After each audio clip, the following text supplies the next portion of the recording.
সরে দাঁড়াবেন রোহিত শর্মা। একই হঠাৎ করে কি এমন হলো রোহিত শর্মার? শেষ পর্যন্ত এই দিনও দেখতে হলো রোহিতকে।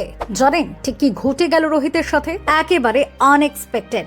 দেখুন, সাম্প্রতিক সময়ে একেবারে ফর্মে নেই রোহিত শর্মা। শেষ 12 ইনিংসে 50 রানের ইনিংসটি আছে কেবল একটি। শেষবার চলতি বছরের শুরুতে ইংল্যান্ডের বিপক্ষে টেস্টে সেঞ্চুরি পেয়েছিলেন। নিউজিল্যান্ড সিরিজের 3 ম্যাচে এবং চলমান অস্ট্রেলিয়া সিরিজের প্রথম 2 ম্যাচে ব্যাট হাতে চূড়ান্ত ব্যর্থ ভারত অধিনায়ক।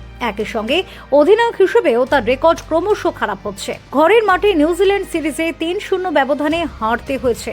আবার অস্ট্রেলিয়ার বিপক্ষে যে 2টি ম্যাচে তিনি অধিনায়কত্ব করেছেন সেই 2 ম্যাচের একটিতে টিম ইন্ডিয়া হেরেছে, আর একটি বৃষ্টি ভাগ্যে ড্র হয়েছে। স্বাভাবিকভাবে চাপ বাড়ছে ভারত অধিনায়কের ওপর।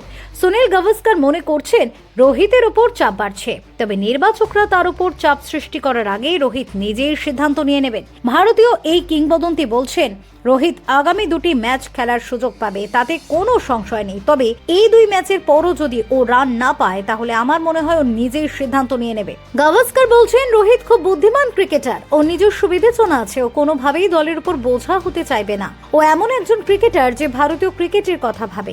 এরপরই গাভাস্কারের ভবিষ্যৎবাণী, আগামী 2 ম্যাচে যদি রান না পায় আমার মনে হয় রোহিত অধিনায়কত্ব ছেড়ে দেবে। গাভাস্কারের ভবিষ্যৎবাণী সত্যি হলে বোর্ডার গাভাস্কার ট্রফি টেস্ট ক্রিকেটে রোহিতের শেষ সিরিজ হতে পারে, কারণ অধিনায়কত্ব ছাড়লে শুধু ব্যাটার হিসেবে রোহিতকে নির্বাচকরা আদৌ ভাববেন কিনা তা নিয়েও প্রশ্ন রয়েছে।